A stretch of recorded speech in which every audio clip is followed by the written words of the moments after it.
Apa kabar? Luar biasa ya. Coba lihat dulu kanan kirinya, wajahnya luar biasa enggak? Atau biasa di luar?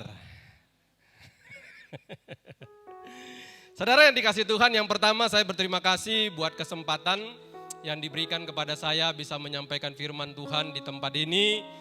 Ya, karena ini baru pertama kali saya di tempat ini, maka saya perkenalkan dulu diri saya. Nama saya Hizkia Franklin Sembiring Meliala. Jadi saya ini orang bule. Oh bukan ya, saya orang Karo. Ya, marga saya Sembiring Meliala. Mama saya Beru Sembiring Colia. Ya, kalau kami di Karo itu saya ini disebut dengan keturunan Bado. Karena bapak saya Sembiring, mama saya Sembiring. Nah begitu dia ya. Saudaraku yang dikasih Tuhan, saya ini anak kedua dari 4 bersaudara. Abang saya sudah menikah dan sudah punya 3 anak. Lalu adik saya paling kecil perempuan sudah juga menikah dan sudah punya 1 anak. Sedangkan saya belum menikah. Nah, gitu. Ya, hal ini perlu saya sampaikan karena kan saya tidak tahu kalau di sini, karena biasanya kan ada apa itu doa apa istilahnya? Bukan, kalau mau menutup itu kan ada doa syafaat. Nah itu ya. Iya, saya pernah di satu gereja karena saya baru pertama di situ. Lalu yang pendoa syafaat bilang begini, Tuhan, berkatilah istri daripada hambamu ini. Nggak itu. Ya, saya kan bingung mana istriku kan gitu ya. Lalu dia katakan lagi, Tuhan berkati juga anak-anak daripada hambamu ini. Nah gitu kan. Kan saya jadi bingung itu. Dia bawa dalam doa kan gitu kan. Mana anakku kan gitu dia. Jadi saya ini belum menikah dan usia saya sekarang 41 tahun. Ya, saya kelahiran 84, betul ya, 41 ya. Nah, tanggal 30 bulan 5 disitulah saya berulang tahun. Jadi sudah 41 tahun. Usiamu berapa? Hah? 18. Kalau kita lihat wajah kita masih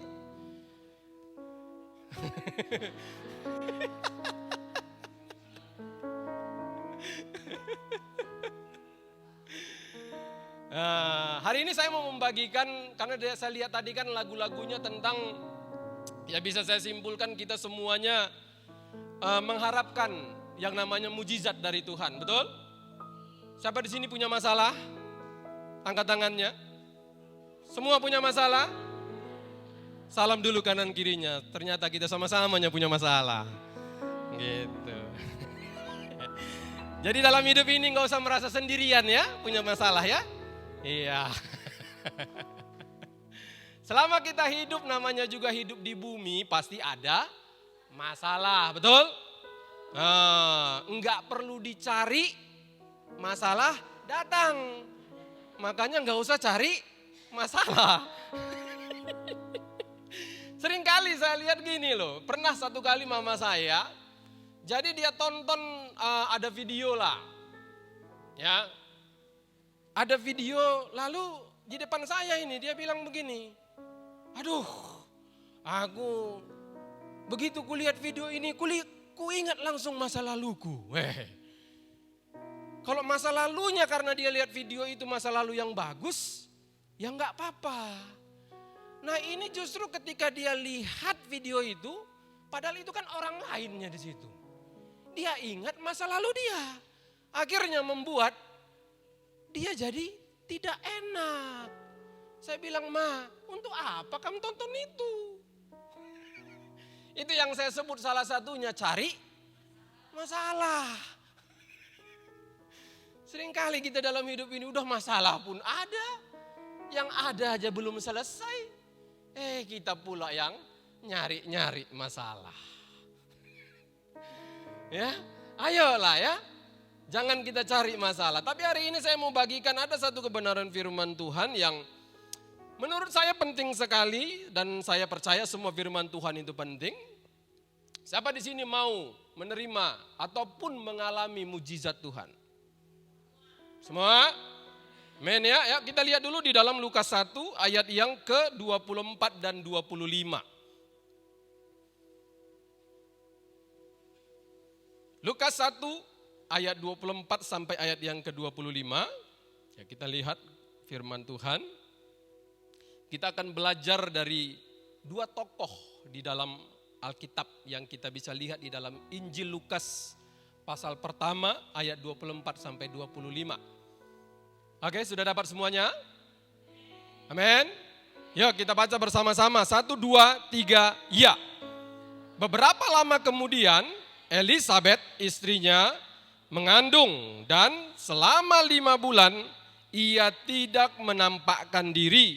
Katanya, inilah suatu perbuatan Tuhan bagiku dan sekarang ia berkenan menghapuskan aibku di depan orang. Ya, Bapak Ibu saudara-saudariku yang kukasihi, ini adalah cerita, ini kisah nyata ya. Di mana seorang wanita yang bernama Elisabet berkata di dalam ayat yang kita baca tadi bahwa inilah suatu perbuatan Tuhan bagiku. Artinya apa yang dialaminya itu memang hanya kuasa Tuhan. Nah begitu dia. Hanya kuasa Tuhan. Artinya juga berarti dia punya masalah. Dia katakan di situ Tuhan sudah berkenan menghapuskan aibku. Ya, ada problem. Semua kita pasti hidup ada masalah. Siapa di sini mau jalan keluar? Ada? Coba angkat tangannya mau jalan keluar. Enggak ada. Mau jalan tertutup semua. Setiap masalah kita butuh jalan keluar, ya, dan percayalah apapun masalah kita ada jalan keluarnya. Amin. Walaupun sebagai manusia kita sepertinya melihat mentok, tapi ada jalan keluarnya. Mari kita lihat dulu di dalam ayat yang ke 6 dan ayat yang ke-7. Kalau tidak kita mulai dari ayat yang ke-5. Lukas 1 ayat yang ke-5-nya. Biar kita lihat dulu siapa ini Elisabet. Elisabet ini suaminya namanya Zakaria. Ya. Pada zaman Herodes, Raja Yudea, adalah seorang imam yang bernama Zakaria. Jadi Zakaria ini imam, Pak Pandita kalau sekarang. Ya. Dari rombongan Abia. Istrinya juga berasal dari keturunan Harun, maksudnya keturunan imam. Ya, dari suku Lewi. Namanya Elisabet. Lihat ayat 6. Keduanya adalah apa? Suami istri ini, Alkitab mencatat, benar di hadapan Allah, itu yang pertama. Lalu yang kedua, hidup menurut segala perintah dan ketetapan Tuhan dengan tidak bercacat. Berarti ini ngikutin Tuhan, perintah Tuhan sempurna, betul? Luar biasa enggak? Kita di sini ikut perintah Tuhan sempurna enggak? Atau banyak bolong-bolongnya? Kerasa banyak ya bolong-bolongnya ya?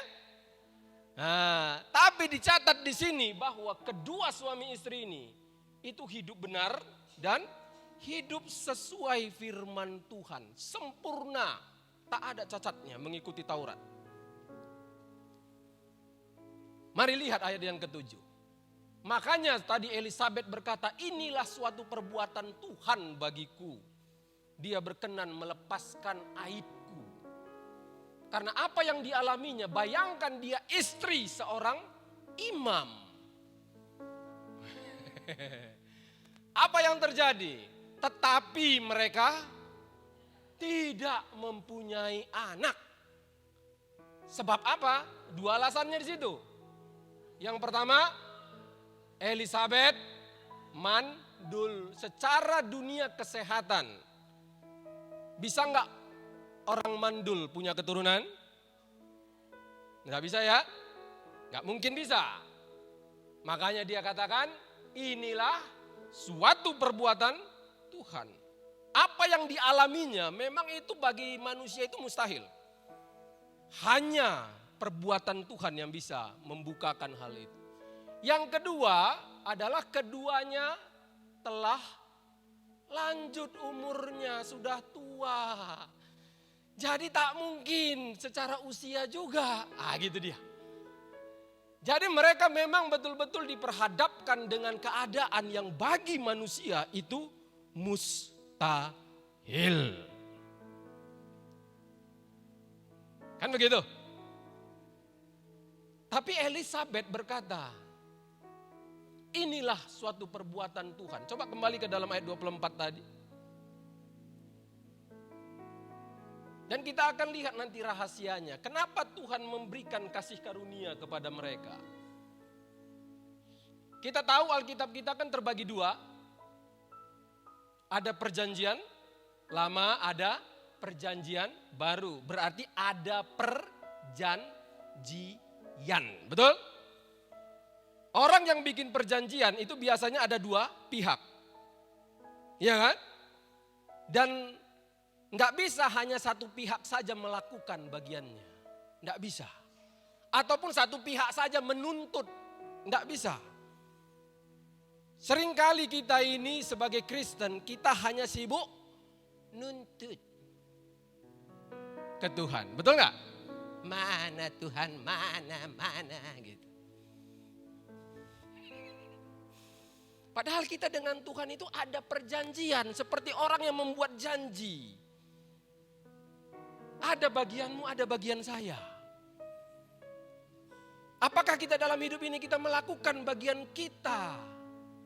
Apa yang Tuhan mau untuk kita lakukan? Nah itu dia yang penting.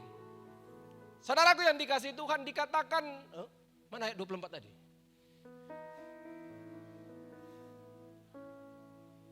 Lukas 1 ayat 24.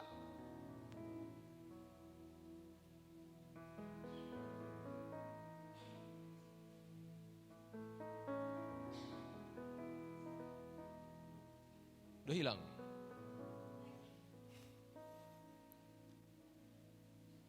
Dicatat di dalam ayat 24, beberapa lama kemudian Elisabet istrinya mengandung dan selama 5 bulan ia tidak menampakkan diri. Dia bersembunyi bukan karena dikejar-kejar hutang. Bukan. Bukan karena dia bikin kejahatan dia sembunyi. Tapi karena saking senangnya dia dengan keadaannya itu. Karena sedang mengandung. Seorang wanita mandul. Sedang mengandung 5 bulan. Nah, kenapa tadi saya tunjukkan kepada kita latar belakang itu? Mungkin setiap kita sudah sungguh-sungguh dengan Tuhan. Ya, setiap ada ibadah datang. Kasih persembahan, kasih. Tapi kita bisa mengalami keadaan itu yang sepertinya tidak adil. Kalau kita perhatikan tadi, Elisabet, Zakaria itu suami istri yang hidupnya benar. Lalu ikut perintah Tuhan sempurna. Namun satu anak aja Susah. Mungkin dia lihat tetangganya, anaknya kesebelasan.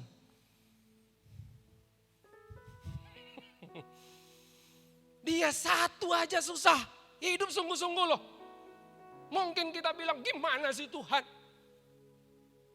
Aku sampai sekarang sudah sungguh-sungguh dengan Engkau. Satu jodoh pun susah kali. Setiap ku dekati, pergi dia. Gitu. Tapi yang kawan itu tidak sungguh-sungguh dia dengan Engkau Tuhan. Nggak rajin ke gereja. Nyantol aja orang sama dia. Gitu. Ayo. Aku udah sungguh-sungguh Tuhan, kok keadaan hidupku kayak gini?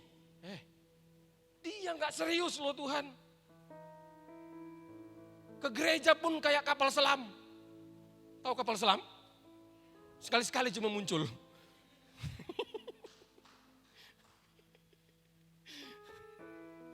Ya, kelamaan di dalam dia. Tapi Tuhan, kenapa keadaanku berbeda dengan keadaannya? Ayo, saya mau tanya, ketika kita mengalami seperti itu, Tuhan baik nggak? Siapa setuju Tuhan baik?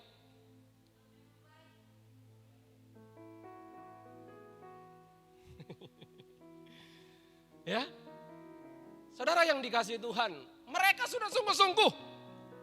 Kurang apa sih? Masa satu anak aja susah? Pakai acara mandul lagi. Gitu. Ayo. Sering kita merasa nggak adil Tuhan, aduh gimana ini Tuhan. Gitu.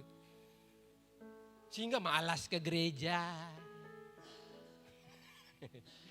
Mulai salah-salahkan Tuhan. Gitu. Padahal Tuhan nggak salah apa-apa.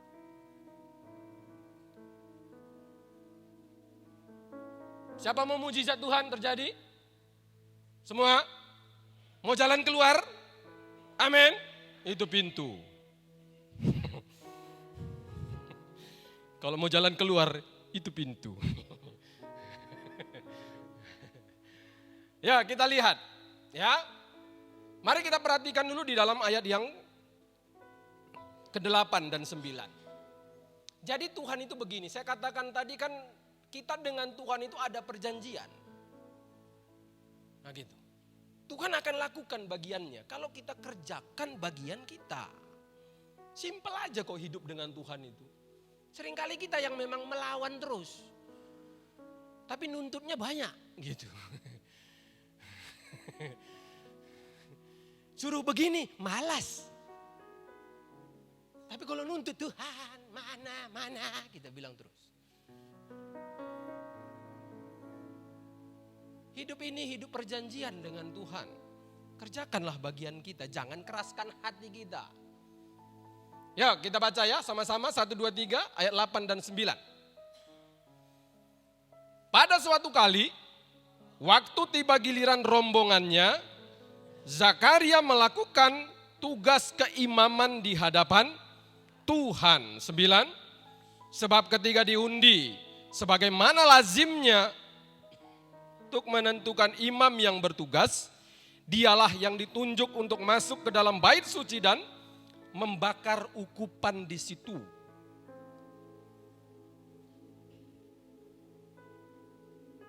Siapa namanya bro, pemain drum? Karena saya juga pemain drum. Hah? Apa? Jovan. Nah, yang mana ini, Jovan atau Johannes? Jopanes. Oh, tadi disingkat ya. Jopan. Udah berapa umur bro? Oh, 16 OTW 17. Iya ya, OTW ya.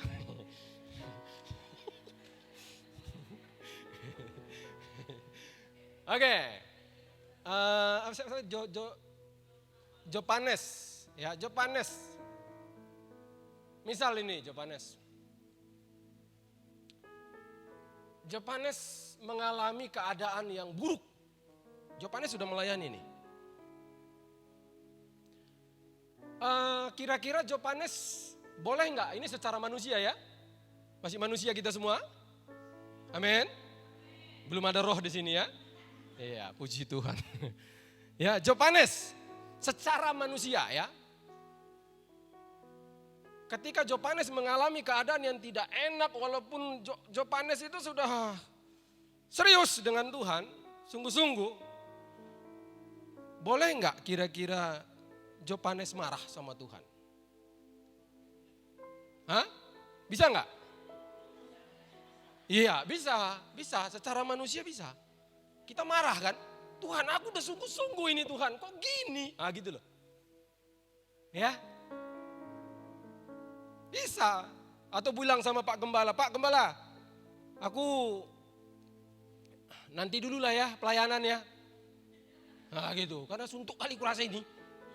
Banyak kali masalahku gitu. Ya, bisa ya secara manusia. Elizabeth dan juga Zakaria, khususnya Zakaria, dia tahu istrinya mandul.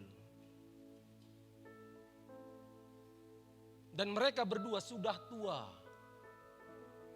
Tetapi apa yang kita baca tadi? Zakaria tetap melakukan tugas keimamannya dia. Mau mujizat? Yang pertama yang penting untuk kita semua miliki adalah respon. Bilang kanan kirinya, respon. Siapa mau uang 1 miliar? Cepat kali.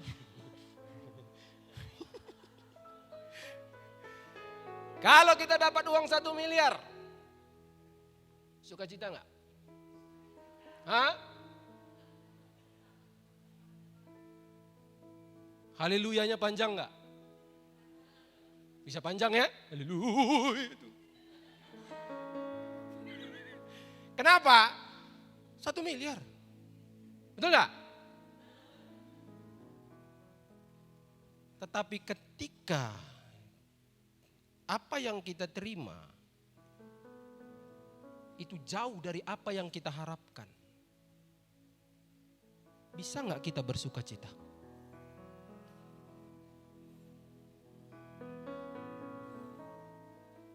Ayo.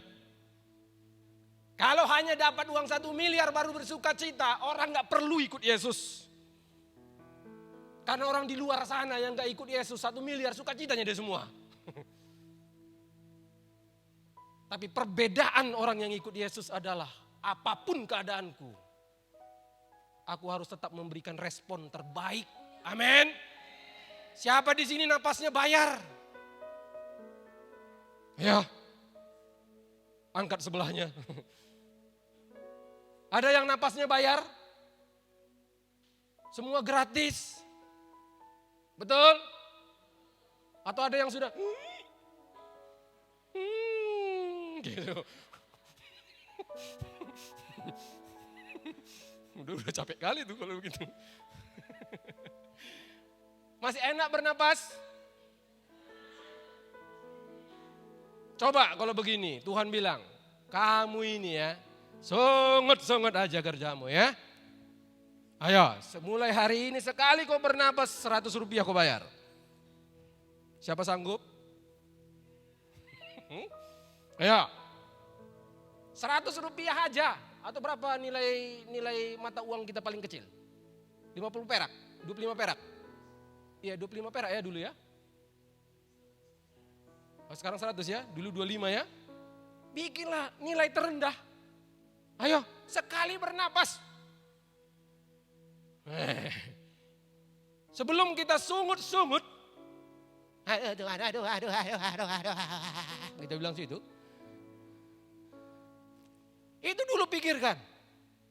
Gimana kalau kita disuruh Tuhan bayar sekali bernapas? Nilai terkecil aja lah. Saya rasa bernapas kita pasti agak lama ya. Betul gak? Karena sekali bernapas 100 rupiah. Ya, pasti tahan dulu. 100 rupiah. Masih enak semua? Tuhan baik? Sebelum kita melihat apa yang sedang kita alami, terjadi mujizat Tuhan. Ada mujizat yang sering kali kita lupakan. Yaitu, betul? Ayo berikan respon terbaik kepada Tuhan kita. Amin. Apapun masalah kita tetap datang beribadah. Setuju? Tetap senangkan Tuhan. Lain kalau memang lagi sakit keras ya nggak usah juga. Jangan sama impus-impusnya pula dibawa ke gereja gitu. Gawat itu nanti. Nah, yang pertama Tuhan mau lihat respon kita. Saya pernah ke Singapura pelayanan SOS. Sahabat orang sakit. Karena katanya sahabat orang shopping udah banyak. Gitu ceritanya. Ya. Jadi waktu saya datang ke satu kondominium. Ada 2 anak muda. Ya. Yang satu kepalanya sudah dibotakin, mau kemo. Yang satu belum. Lalu saya suruh dua-duanya duduk di depan saya. Duduk kalian depan saya. Yang satu saya lihat wajahnya muram. Ya karena penyakit yang dia alami ini bukan masalah, bukan penyakit biasa. Gak ada orang berobat ke Singapura itu karena flu. Haji. Ke Singapura itu kurang kerjaan itu. Ya, itu biasanya penyakit antara hidup dan mati orang ke sana. Lalu sewa kondominium berarti luar biasa itu. Saya tanya mereka, kalau kalian murung, sembuh nggak kalian? Saya bilang. Lalu mereka jawab, enggak Pak Pendeta. Lalu untuk apa murung?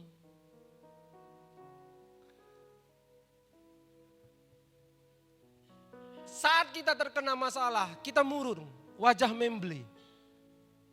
Saya mau tanya, selesai nggak masalah? Ayo. Entahkah pergumulan itu menggumuli seseorang, bergumul akan seseorang, lalu kita sehat kau, sehat.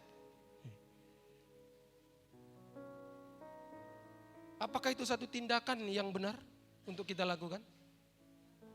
Tidak sama sekali. Coba semua bilang cheese. Ayo, semua bilang cheese. Nah itu ya.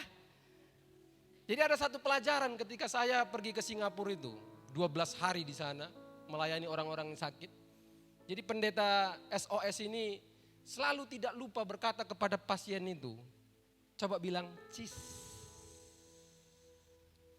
Walaupun penyakit yang sedang dialaminya itu mengerikan. Gini loh Bapak Ibu ya. Toh kita murung pun gak ada jalan keluar kok. Justru tambah bikin kita sesak. Betul gak? Ya kan? Gak menambah gairah. Lalu ngapain murung? Ayo.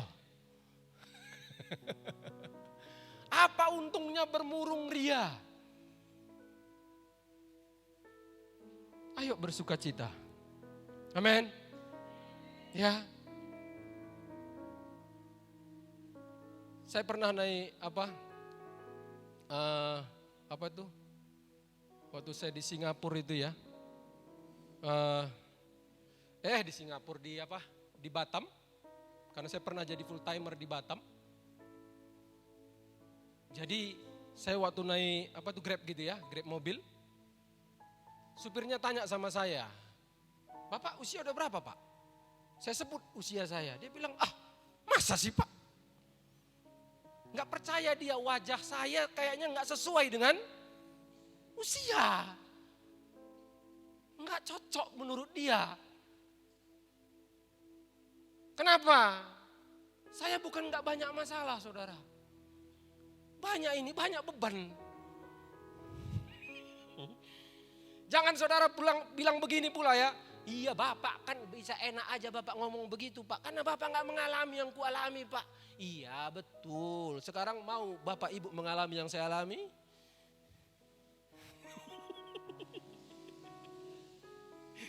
Kadang-kala kita ini kesuka kali gitu kan.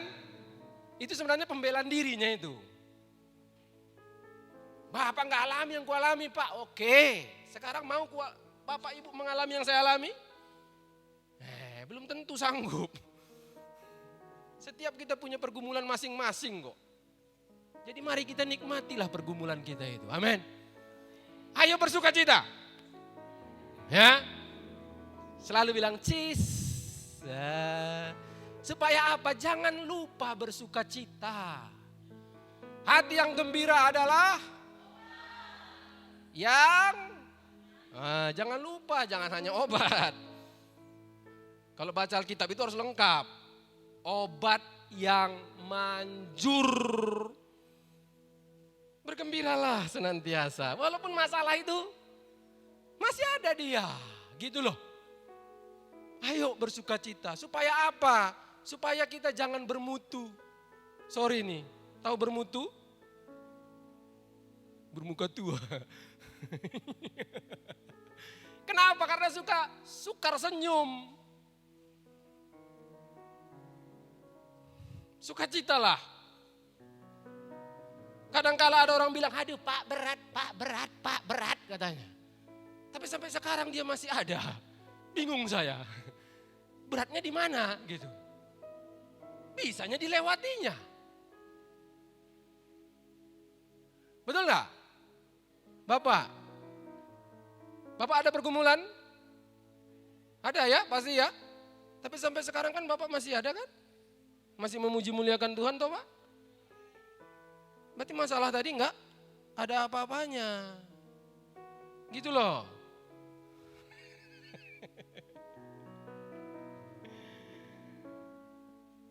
Ya saudaraku yang dikasihi Tuhan. Yang pertama mari kita berikanlah respon terbaik kepada Tuhan kita. Ya, tetaplah beribadah.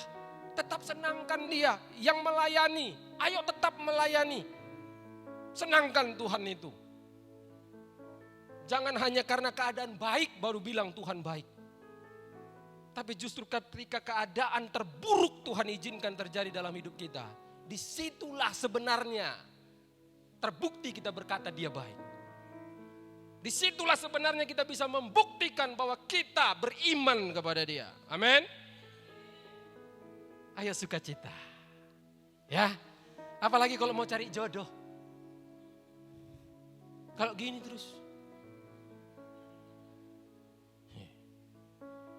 Siapa mau dekat? Betul enggak? Cantik pun kalau gini terus.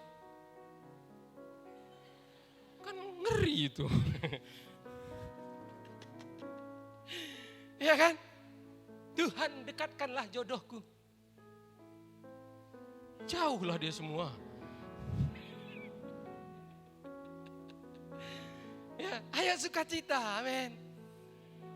Ayo banyak-banyak senyum, tapi jangan juga senyum-senyum sendiri. Itu ngeri juga itu. Kalau udah nggak ada apa-apa, ganteng pun situ ditinggalnya. Mikirnya orang. Ya kan? Cantik pun kalau udah. Siapa mau dekat? Doa puasa pun gak akan ada orang dekat. Ayo, sukacita. Ya. Hati yang gembira itu obat. Yang manjur. Ayolah. Oke, ditinggal pacarmu. Udahlah. Jangan hidup itu seperti di Taman Eden. Tahu Taman Eden? Hanya Adam dan Hawa cuma manusia di situ, selebihnya hewan. Kalau ditinggal sama pacarmu, ya puji Tuhan daripada dia bersamamu terus. Betul nggak? Berarti memang bukan jodoh. Jangan bilang malah bab kali cintaku padanya Pak Pendeta. Aduh.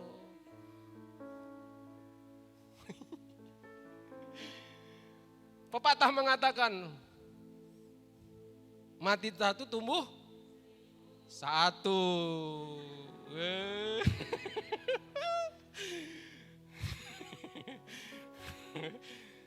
Iya, mati satu, tumbuh satu lah. Jangan 1000.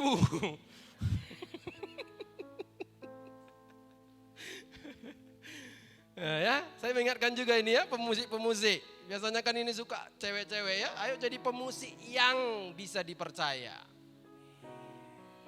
Saya juga pemusik. Saya kurang ganteng apa coba? Cuma nggak nikah-nikah aja gitu. Ya, 2 kali rencana gagal terus. Berarti memang belum ketemu jodohnya, kan begitu. Saya nggak mau ambil pusing lagi dengan yang begitu-gitu. Kadang orang bilang mungkin Bapak terlalu milih-milih Pak. Loh, ya namanya aja orang nikah ya pasti milih lah. Betul nggak? Masa saya bilangnya sudah siapapun jadilah. Kan nggak bisa. Apalagi saya pendeta. Ya nggak bisa sembarang lah. Pasti milih, betul kan?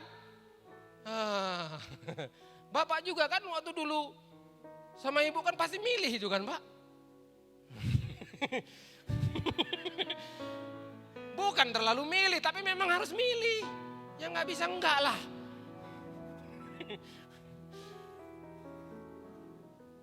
Sukacita, men. Nah, lalu yang kedua. Coba kita lihat di dalam ayat yang 13. Ya. Tetapi malaikat itu berkata kepadanya, jadi waktu si Zakaria sedang melakukan tugas keimaman, malaikat datang kepada dia. Apa katanya? Jangan takut hai Zakaria, sebab doamu telah dikabulkan dan Elisabeth istrimu akan melahirkan seorang anak laki-laki bagimu dan haruslah engkau menamai dia Yohanes. Yang kedua adalah Zakaria itu adalah pribadi yang berdoa. Siapa masih berdoa? Maksud saya pergumulan ya, bukan doa makan. Ya karena pasti berdoa kan kalau makan. Kalau mau pergumulan kita itu, Tuhan beri jawaban suatu saat nanti. Ayo tetap berdoa. Amin. Tapi berdoa aja nggak cukup. Karena kedatangan malaikat ini bukan hanya karena doa itu. Tetapi ada kepercayaan. Ngapain dia doa kalau dia tidak percaya? Doa itu harus disertai percaya. Ya. Pertama tadi kita hidup bersukacita. Respon yang terbaik kepada Tuhan. Yang kedua, ayo terus berdoa dan percaya. Ini ada kesaksian nyata ini. Tapi tolong jangan ditiru. Ya. Jadi pernah saya ada dalam satu penggembalaan. Lalu pagi-pagi saya dengan sang gembala ini pergilah kami dari rumahnya. Kami ya apalah urusan full timer lah. Ya. Waktu pagi sebelum kami pergi tinggalkan rumah, Bapak gembala ini dia kasih makan ayamnya. Nah gitu dia, ada ayam kesayangannya dikasih makannya. Sore kami pulang, sampai di rumah ibu gembala lapor begini. Pak gembala, Pak, ayam Bapak hilang Pak. Ayam yang dia sayang itu tadi, yang dia kasih makan pagi-pagi itu tadi, itu hilang. Saat itu saya itu capek karena udah kan kerja seharian. Saya capek, saya masuklah satu kamar. Ya adalah satu kamar di situ di rumahnya. Waktu saya mau menggeletakkan badan gitu, saya dengarlah si gembala ini doa. Karena jaraknya nggak terlalu jauh. Dia bilang begini, saudara. Tuhan, laut Teberau bisa kau belah. Dari bukit batu bisa kau keluarkan air Tuhan. Masakan ayamku yang hilang tidak bisa kau kembalikan.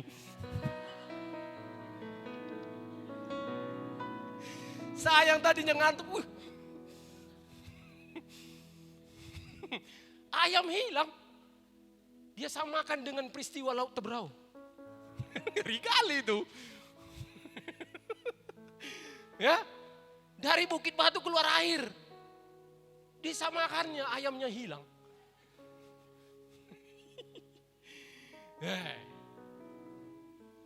Lalu dia nggak berhenti di situ doanya.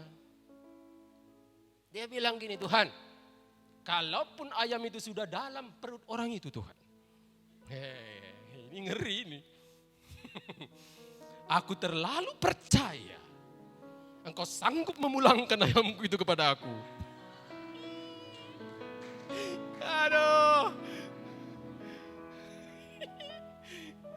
Waktu di gereja hari Sabtu kami doa puasa, hari Sabtu sore saya main drum di situ. Dia bilang sama yang datang, lihat kalian ini Hizkia ini. Diketawainya aku doa. Maksudnya doakan yang tadi itu. Ya yo, siapa juga coba yang nggak ketawa dengar doa begitu. Sudah dalam perut orang pun disuruhnya pulangkan. Kan ngeri kali gitu kan. Gimana coba membayangkannya sudah dalam perut.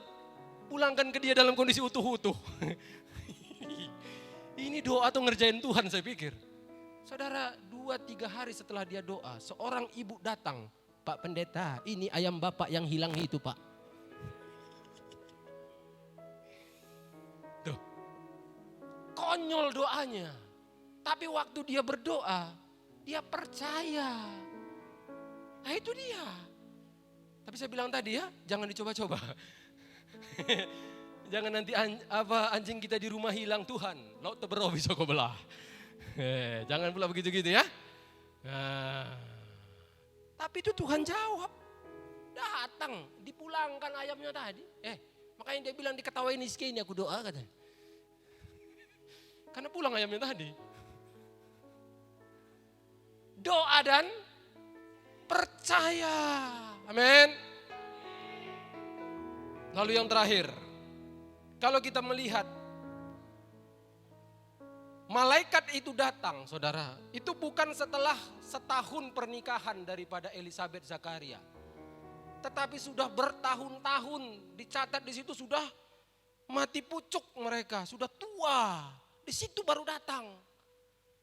Malaikat itu memberikan jawaban bahwa doamu telah dijawab. Sebenarnya doa kita semua sudah didengar Tuhan belum? Sudah. Alkitab mencatat kita nggak ngomong aja Tuhan tahunya sebenarnya pergumulan kita. Betul nggak? Tuhan tahu kok pergumulan kita masing-masing. Tapi jawaban itu bisa suatu saat nanti. Hidup dengan Tuhan itu butuh iman. Iman itu butuh waktu. Setuju? Hidup dengan Tuhan bukan seperti orang makan cabai. Digigitnya langsung terasa. Enggak begitu. Ada orang Karo di sini? Enggak ada ya? Suku kita Karo. Saya kan orang Karo. Oh enggak ada ya? Oh enggak ada ya. Iya. Ya. Tuhan itu adalah pribadi yang ingin menjawab apa yang sedang kita gumulkan. Tapi ada yang menjadi bagian kita. Ya, ayolah dalam hidup ini. Yang terakhir tadi, tunggu aja waktunya Tuhan. Amin. Ya, kalau cari jodoh pun gak usah juga buru-buru. Daripada nanti setelah jadi lalu bilang, nyesel aku nikah samamu.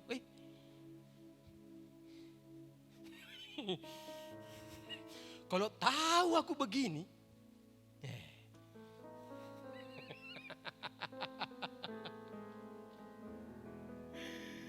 ya, itulah lucunya kita manusia ini kan. Kalau tahu aku begini, nggak maunya aku sama kau. Itu pula sih. Macam orang yang dapat kata-kata itu nggak begitu juga gitu. Cuma dia nggak jujur kali gitu aja. Makanya cari jodoh pun kalau misalkan anak-anak muda nggak usah terlalu terburu-buru. Ya. Karena pernikahan itu saya lihat bukan seumur jagung. Tapi kematian yang hanya bisa memisahkan.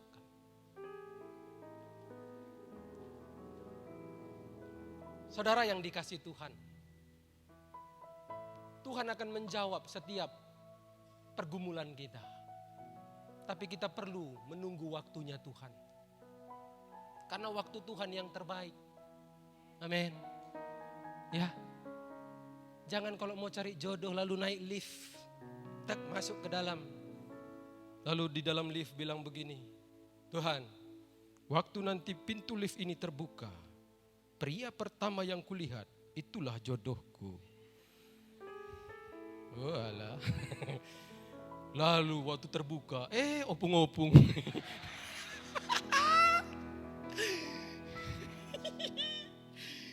Lalu bilang, darah Yesus. Hati-hati. Ya, ada saya punya bibi, ini dia menikah aja baru umur 50 tahun dia baru menikah.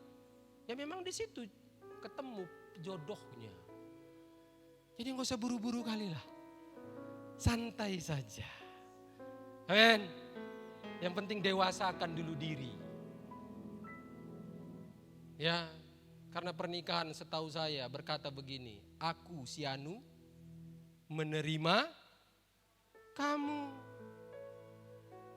Itu bukan menerima terbaiknya dia, tapi terburuknya dia.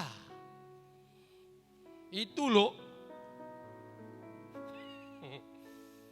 Makanya jangan apapun buru-buru. Biasanya yang buru-buru itu akibatnya susah di kemudian hari. Tahu begini gak mau aku samamu. Lalu cowoknya bilang apa? Kau tipu aku. Loh kenapa aku tipu kau sayang? Dulu kan ku bilang samamu. Hanya kaulah hartaku satu-satunya. Kau sambut. So sweet.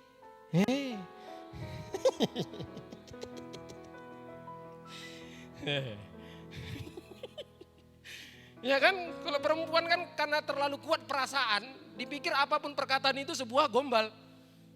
Padahal si cowok tadi sedang bilang, nggak ada hartaku sayang, gitu. Cuma kau hartaku. Lalu hidup susah di kemudian hari, nyesel aku, kau tipu aku. Siapa bilang ku tipu kau? Kau yang bilang. So sweet, sudah selesai lah masalah itu kan gitu.